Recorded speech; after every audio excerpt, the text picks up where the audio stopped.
네, 우리 마가복음을 한 장씩 읽어가면서 말씀을 나누고 있습니다. 오늘 본문은 마가복음 5장입니다. 5장에는 세 가지 이야기가 나옵니다. 귀신 들린 사람에게서 귀신을 쫓아주셨던 이야기가 처음에 나오고, 혈루증에 걸린 병든 여인을 고쳐주신 이야기가 또 나옵니다.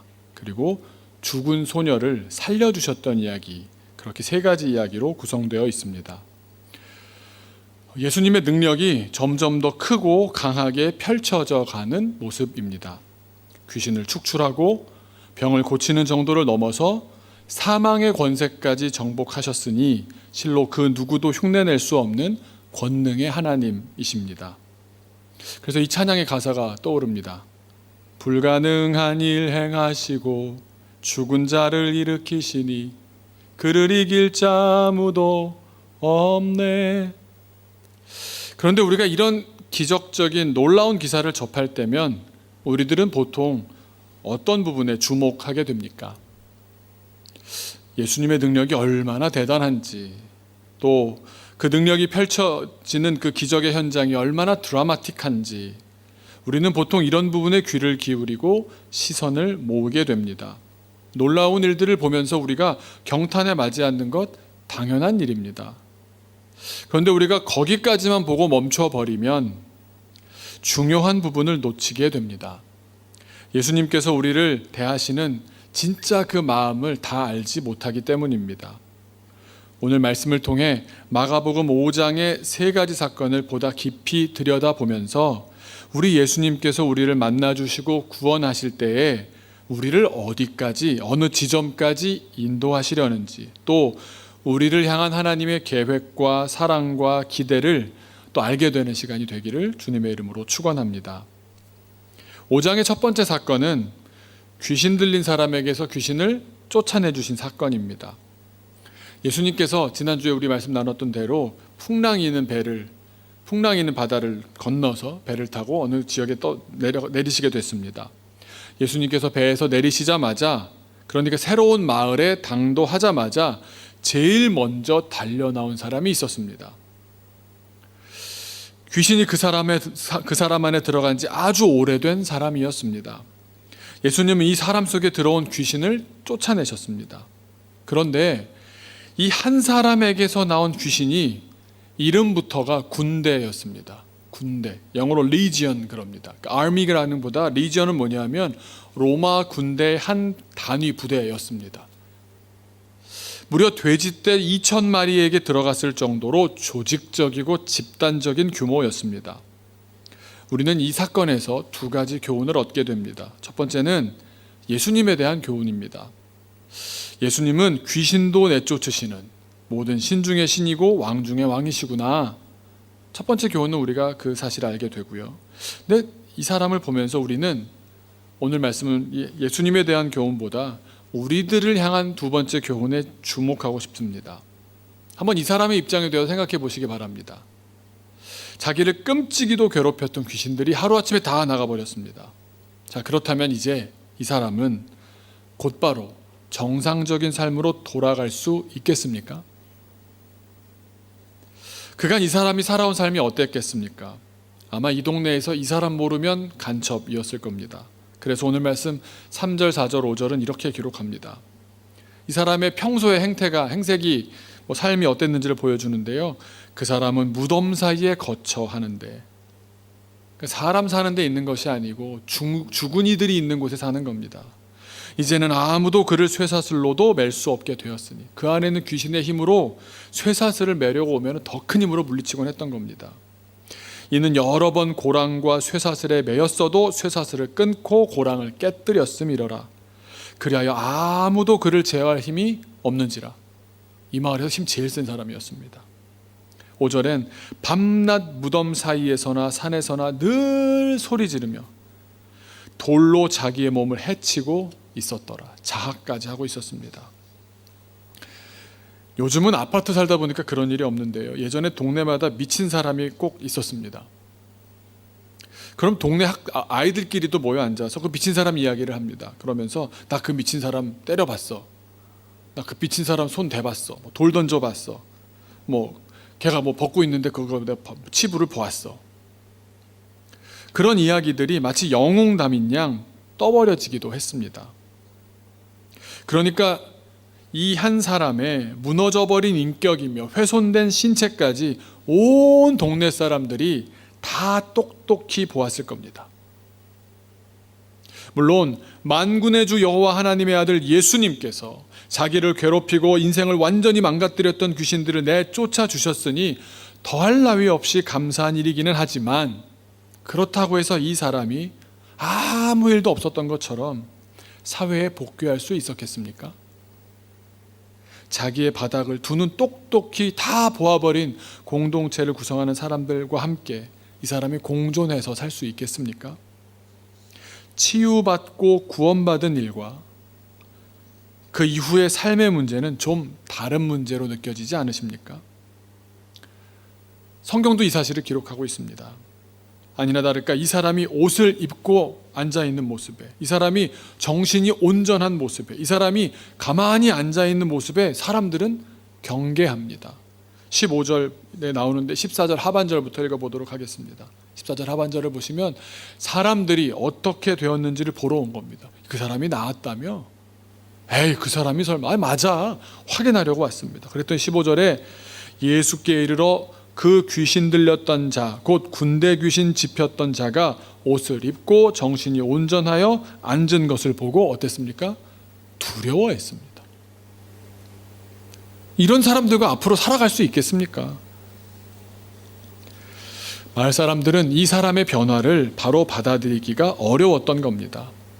또 이 사람 입장에서는 그런 사람들의 인식의 벽에 부딪히자 어떻게 반응했겠습니까? 18절 말씀을 보시면 이 사람이 어떻게 반응했는지가 나옵니다. 예수께서 배에 오르실 때, 18절 말씀 보여주시면 예수께서 배에 오르실 때 귀신 들렸던 사람이 뭐라고 합니까? 함께 있기를 간구합니다. 예수님께 자기도 좀 데려가 주십시오. 그 배 저도 타고 예수님 따라가겠습니다. 물론 제자로서 결단을 했다기보다는 이 마을에서 같이 살 용기가 나지 않았기 때문 아니겠습니까? 어찌 보면 이 사람의 간청을 들어주셔서 고향을 떠나 새 출발하게 해주시는 것이 이 사람을 살리는 길일 수도 있을 겁니다. 그러나 예수님의 대답은 냉정하셨습니다. 그렇다고 해서 이 정도 고쳐줬으면 됐잖아, 그만 좀 질척거려, 짜증나서 하신 말씀도 아니었습니다. 19절을 보시면 예수님께서 함께 있으면 안 되겠습니까? 라는 것에 대해서 이렇게 말씀하십니다. 허락하지 아니하시고 그에게 이르시되 집으로 가랍니다. 주께서 내게 어떻게 큰 일을 행하사 너를 불쌍히 여기신 것을 내 가족에게 알리라 하시니, 그 사람이 몸담았던 공동체로 돌려보내셨는데 그냥 보낸 것이 아니었습니다. 그냥 보내신 것이 아니었습니다. 그 사람에게 한 가지 사실을 일깨워 주셨는데, 그것은 내 손에는 굉장히 중요한 카드가 들려있다라는 사실을 알려준 겁니다. 뭐겠습니까? 너는 지금 너를 괴롭혔던 그 귀신들만 없어진 것이 아니라 너는 너의 인생 자체가 예수님의 증거라는 존재의 변화가 일어났다는 사실을 알려주신 겁니다. 자기는 그 사실을 귀신 들렸던 상태니까 다 모른다고 할지라도 자기가 완전 바닥이었다는 건 알 것 아닙니까? 인간 같지도 않은 삶을 살았다는 건 알지 않겠습니까?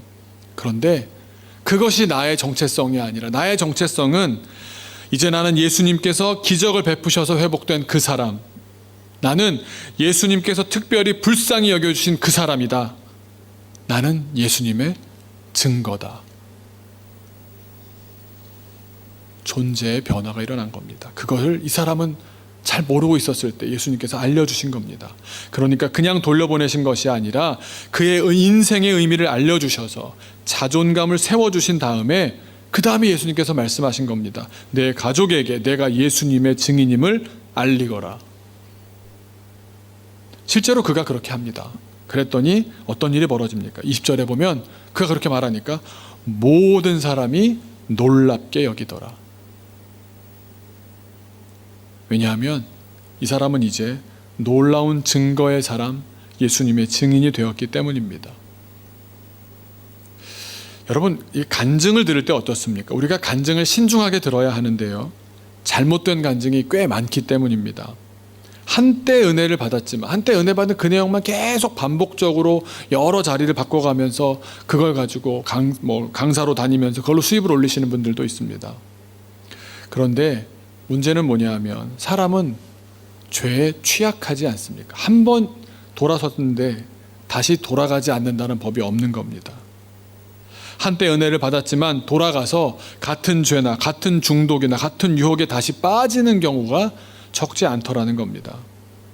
그러니까 이 사람에게 너는 이제 나의 증인이다라고 하셨던 예수님의 말씀은 너희는 더 이상 바닥 인생이 아니라는 말입니다.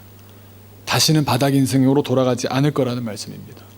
너는 진정한 증인이 될 것이다. 그 정체성을 가지고 살면 된다. 일깨워 주신 겁니다. 그럼 이 사람이 그 자존감을 가지고 갔을 때 관계 맺는데 맞습니다. 내가 예전에 이런 사람이었습니다. 맞습니다. 그걸 인정하고 자기 입으로 얘기할 수 있을 만큼 자존감이 회복되지 않았겠습니까? 이 사람의 회복은 예수님께서 그 사람 안에 있었던 귀신을 쫓아내심으로써 시작되었습니다. 그러나 이제 앞으로의 그의 삶은 예수님의 증인으로 살아가게 될 것입니다. 그리고 완전히 치유되었기 때문에 바닥 모르고 무너졌던 삶으로부터도 돌아올 수 있게 하시는 분은 주님이시라는 사실을 삶으로 증거하는 주님의 증인이 되었고, 그렇게 주님은 부르셨던 겁니다.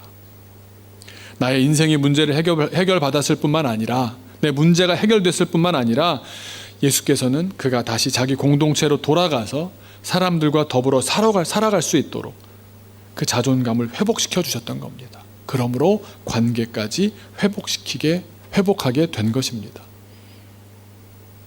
우리 예수님은 이런 분이십니다. 5장의 두 번째와 세 번째 사건은 섞여 있습니다. 동시에 벌어지다시피 했기 때문에. 그런데 해결된 순서에 따라서 순서를 정해본다면 두 번째 사건은 한 여인의 병이 낫는 사건입니다. 우린 여기에서도 두 가지 교훈을 얻게 됩니다. 첫째는 그 누구도 고칠 수 없었던 병을 예수님이 고치셨으니 예수님이야말로 모든 신 중의 신, 왕 중의 왕, 만군의 주님이시구나.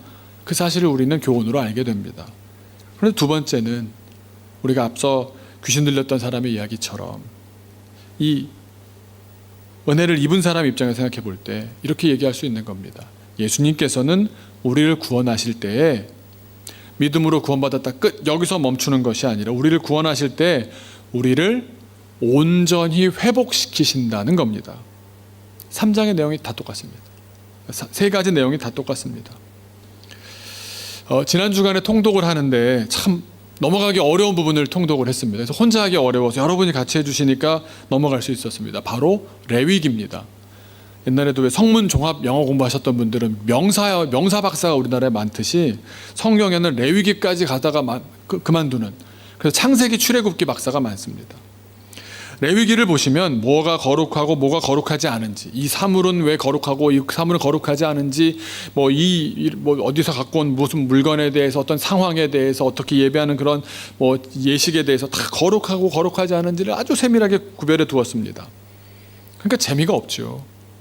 말끝 하나 갖고도 이렇게 차이가 나니까요. 그런데 병 중에서 거룩하지 않다는 사례로 아주 많이 나오는, 아마 제일 많이 나오지 않을까 싶은데요. 아주 첫 절이 이 말로 시작되는 그 절이 굉장히 많습니다. 그 대표적인 병이 바로 유출병입니다. 유출병 뭐겠습니까? 피가 계속 나는 병입니다. 혈루증은 여성의 출혈이 한번 시작할 때 멈추지 않은 질병이다 보니까 이 유출병 중에도 가장 대표적인 유출병입니다. 이 병을 앓는 사람이 이 흔적을 숨긴다는 것은 쉽지 않았을 겁니다. 가까이 있는 사람들이면 아마 다 눈치를 챘을 겁니다.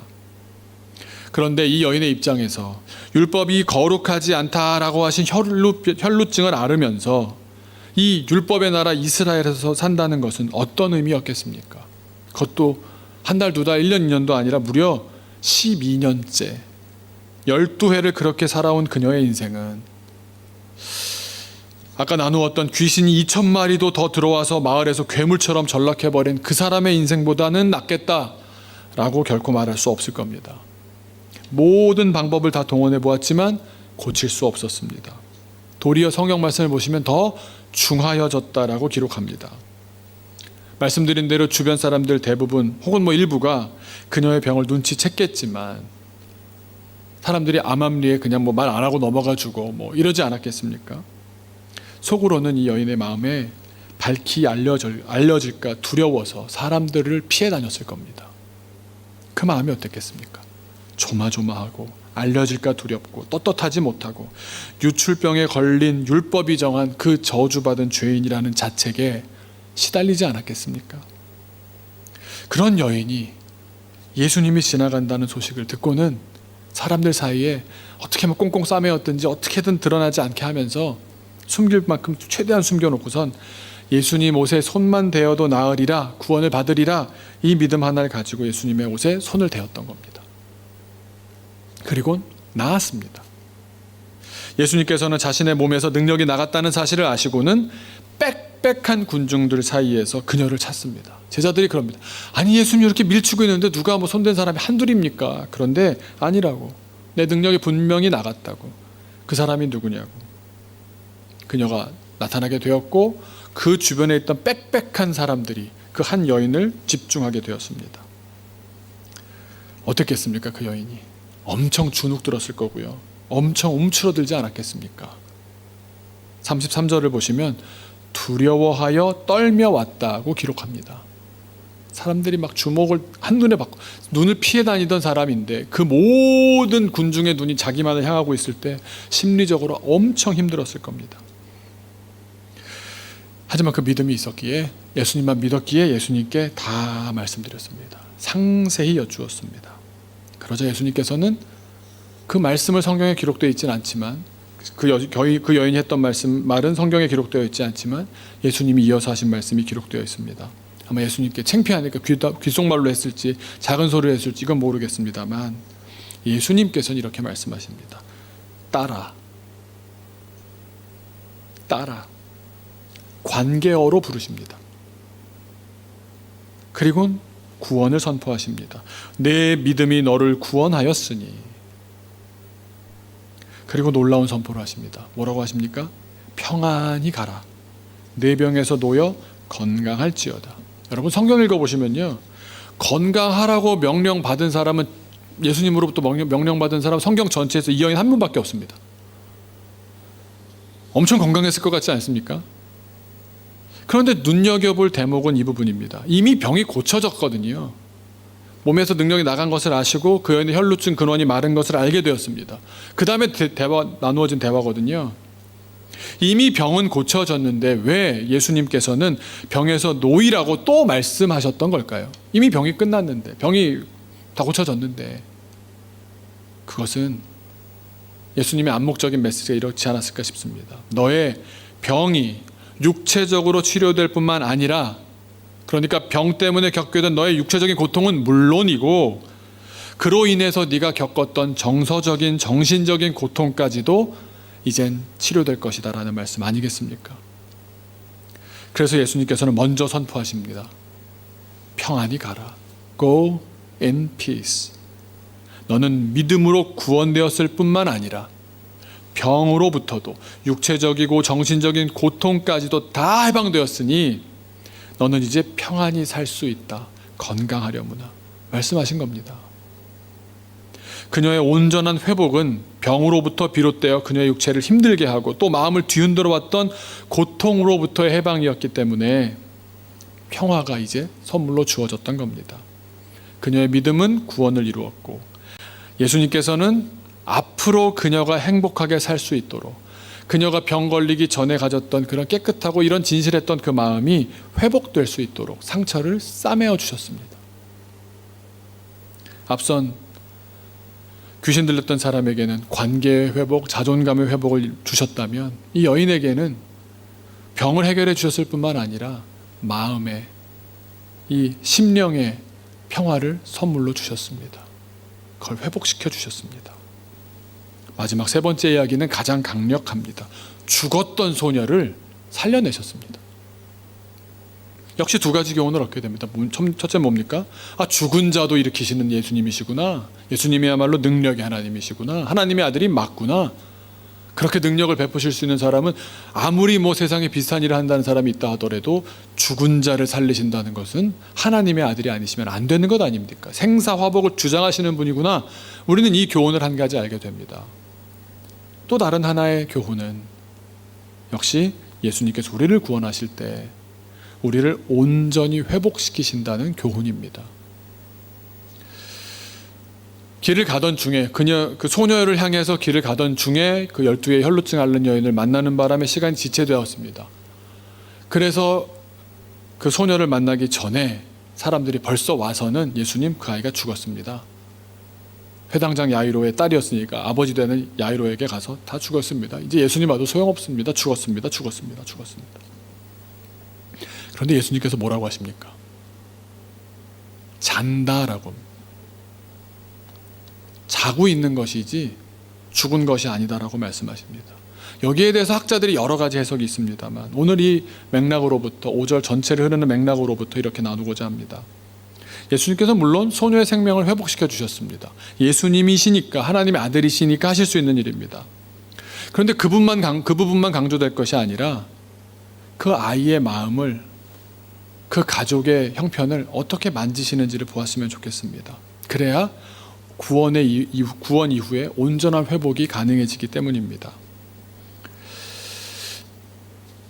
예수님께서는 잔다라고 하시고 찾아가실 때 많은 사람을 대동하지 않으셨습니다. 최소 인원만, 가족, 엄마, 아빠, 제자 몇, 최소 인원만 데리고 들어가시고 사람들에게 죽었다 할 때 잔다고 들어가셔서 고치셨습니다. 살려내셨습니다. 그리고는 뭐라고 말씀하십니까? 먹을 것을 주라 그러십니다. 정말 예수님은 진짜 죽었다고 생각 안 하신 게 아닐까라고 느껴질 정도로 아무 일 아닌 듯이 대합니다. 왜 그랬을까요? 그 대답을 마지막에 다 드리기로 하면서 이렇게 이어서 말씀드리고자 합니다. 우리는 주님께서 우리 인간의 문제를 해결해 주실 때 해결된 그 상황에만 관심을 갖지는 않습니까? 주님께서 누군가를 귀신으로부터 해방시키셨다면 우리는 그것을 보면서 와, 우리 주님은 귀신도 다스리시는구나 감탄하지 않습니까? 병을 고치신다거나 죽은 자를 살리신다면 역시 우리는 그런 감탄에 머물러 버립니다. 다시 말하면 우리 인간은 주님께서 행하시는 이적이라는 그 현상에 관심을 기울입니다. 그런데 주님은 기적을 행하시는 중에서도 그 기적 이후에, 그러니까 기적을 경험한 자들이 원래의 자리로 돌아가는 데까지 관심을 갖고 계십니다. 회복입니다. 그래서 삶의 자리로 잘 돌아갈 수 있도록 굉장히 인격적인 배려를 하시는 겁니다. 귀신 들린 자는 집으로 가되 충분히 새로운 관계들을 맺어갈 수 있도록 자존감, 예수님의 증인이라는 자존감을 세워주셨습니다. 어디 가서도 너 이러던 놈 아니야? 맞아요. 하지만 나 이제 주님의 증인입니다. 그래? 대화가 달라질 것 아닙니까? 관계를 회복시켜 주셨습니다. 그 사회 속에서, 그 마을에서, 그 공동체 속에서 예수님의 증인으로, 정체성으로 살아갈 수 있게 만드신 겁니다. 12해 혈루증 앓던 여인을 대하시면서도 평안히 가라 말씀하실 때 수많은 대중 가운데 불려나온 그 겁에 질린 그녀에게 숨기고만 싶고 부끄럽고 창피한 치부였을 병의 이름도 말씀하지 않으셨습니다. 이제 병의 구체적인 이런 증상은 없을 것이다 라고 말씀하시면서 도리어 나를 드러내느라 대중 앞에서 그녀의 인격을 살인하는 우를 범하시지도 않으셨습니다. 그저 내 믿음이 참 좋구나, 내 믿음이 너를 구원하였구나, 이젠 정말 건강하려무나, 더 이상 이 병 때문에 고생할 일은 없을 게다, 참으로 인격적으로 말씀하셨습니다. 왜냐하면 그 여인은 이제 혈루증으로 더 이상 고생하며 살 것이 아니라 혈루증 없는 여인으로, 구원의 증인으로 살아가야 하기 때문입니다. 그 과거를 들먹이는 것은 이 여인에게 더 이상 의미가 없는 것 아닙니까? 또 마지막으로 죽었던 소녀를 다시 살리실 때 예수님께서는 적은 인원만 데리고 들어가셔서 기적을 베푸셨습니다. 기적에 대한 우리의 일반적인 기대나 일반적인 태도와는 다르지 않습니까? 그걸 좀 많이 알리면 얼마나 좋습니까? 많은 사람들이 봤으면 더 화끈했을 텐데. 그런데 적은 인원만 데려왔고 쉬쉬 하셨습니다. 사람들이 죽었다고 확정 지었는데도 그 사람들이 죽은 사람은 한두 명 받겠습니까? 죽었다는 것 정도를 판단 못할 사람들입니까? 그 죽었다는 말을 잘못했을 때 어떤 화가 당할지를 모르겠습니까? 그런데 사람들이 죽었다고 확정 지었는데도 잔다 라고 말씀하셨고, 그래서 사람들이 마치 진짜 혹시 잤던 거 아니야 할 정도로, 잠들었던 거였는데 그냥 깨어난 것뿐 아니야 생각해도 될 정도로 예수님은 대하셨습니다. 그 소녀가 일평생 자라가면서 쟤 죽었다가 살아난 애야, 너 그때 어땠어? 기억나니? 그 꼬리표 때문에 고생하지 않도록 하시는 인격적인 배려가 아니겠습니까? 그렇다고 밖에 볼 수 없는 것이, 죽은 아이를 살리신 후에 철저하게 비밀을 지키라고 주변을 단속하며 명령하시는 모습만 보아도 주님께서는 이 어린이를, 어린 소녀를, 그의 가족을 충분히 배려하고 있다는 게 느껴지지 않으십니까? 우리 주님은 우리를 구원하시되 우리가 하나님의 피조물과 자녀로서, 하나님의 피조물이자 자녀로서 온전하게 회복되기를 바라시는 분임을 꼭 기억하시기 바랍니다. 마가복음 5장의 세 가지 이야기를 통해서 예수님의 능력이, 우리 하나님의 예수님의 능력을 통해서 예수님은 하나님의 아들이심을 분명히 우리가 배워야 합니다. 하지만 거기에 그칠 것이 아니라 나아가 인간의 모든 질곡과 절망에서 벗어나게 하시는 데서 나아가 인간을 원래의 복된 자리로 회복시키고자 하시는 분이심을 우리가 깨달아야 됩니다. 여러분 지금 어떤 특정한 일로 인해서 어려우십니까? 그렇다면 그 문제 때문에 주님 앞에 나아가 보셨습니까? 나아가 보셔서 그 주님으로부터 치유와 자유를 경험해 보셨습니까? 우리가 그런 경험을 하셨다면 그 귀한 경험을 나 혼자 누리는 데서 멈추지 마십시오. 우리 주님은 분명 믿고 주님 앞에 나아와 고침을 요청하는 자녀들을 그 자리에서 벗어나게 해주실 것입니다. 하지만 거기서 끝나는 것이 아니라 하나님께서 본래 설계하고 만드실 때 그 사람을 향해서 가지고 계셨던 그 소원과 그 축복하시는 그 복된 자리, 그 자리로 돌아가게 해주실 겁니다. 관계를, 상한 마음을, 생명을, 미래를 회복시켜 주실 겁니다. 주님은 바로 이 일 때문에 이 세상으로 우리를 향해 오셨던 겁니다. 그러니 내가 이 어려움에서만 벗어나게 해달라면서 기적에만 눈길을 두지 마시고 더 나은 것, 더 높은 것에 눈길을 두십시오. 우리가 생각하는 구원은 그저 어려움을 벗어나는 데서 그치는 것이 아니라 더 나은 복된 자리로 돌아가기 위한 시작일 뿐입니다. 희망은 없다고 소리 지르는 나를 향해서 주님은 그렇지 않다고, 희망이 왜 없냐고 우리에게 말씀하실 겁니다. 주님을 향해서 걸어가십시다. 우리 주님께서 놀랍고 복된 일을, 우리를 복된 자리로 옮겨두시는 그 일을 시작하실 줄로 믿습니다. 같이 기도하겠습니다. 주님, 마가복음 5장에 3명의 아프고 또 시달리고 죽을 수밖에 없었던 사람들을 만납니다. 우리 역시 그런 사람들은 아닙니까? 그들 모두 주님께 나아왔습니다. 그랬기에 소망이 있었고 그랬기에 문제를 해결받았지만 주님께서는 거기서 멈추지 않으셨고 그 이후의 삶까지도 배려하시고 인격적으로 대해주셨던 것을 보게 됩니다. 우리 또한 다른 사람들을 돕는 일이 있다고 할 때 그들의 인격까지를 잘 배려하는 사람 되게 도와주옵시고, 또 주님, 우리가 주님께서 주시는 그 은혜가 그저 내가 바라보고 있는 그 기적이 일어나느냐 마느냐, 이런 일이 없어지느냐, 현상이 해결되느냐, 여기에 머물지 않고 주님께서 그 이후의 삶까지를 인도해 주시는 그 주님의 음성, 주님의 인도하심에 집중함으로 우리 삶이 온전히 변화되고 온전히 회복되는 은혜를 다 경험하게 하여 주옵소서. 주님, 우리는 주님으로부터 창조된 피조물들입니다. 주님의 설계 가운데 지어졌습니다. 주님께서 계획하시고 우리를 향해서 갖고 계신 꿈이 있는 줄로 믿습니다. 주님, 우리의 삶을 통해서 우리가 구원의 확신을 누릴 뿐만 아니라 우리의 삶을 통해서 그 주님이 보고자 하시는, 나를 통해서 이루고자 하시는 그 일들을 보여드릴 수 있는 믿음의 사람들 되게 하여 주옵소서. 감사드리며 예수님의 이름으로 기도하옵나이다. 아멘.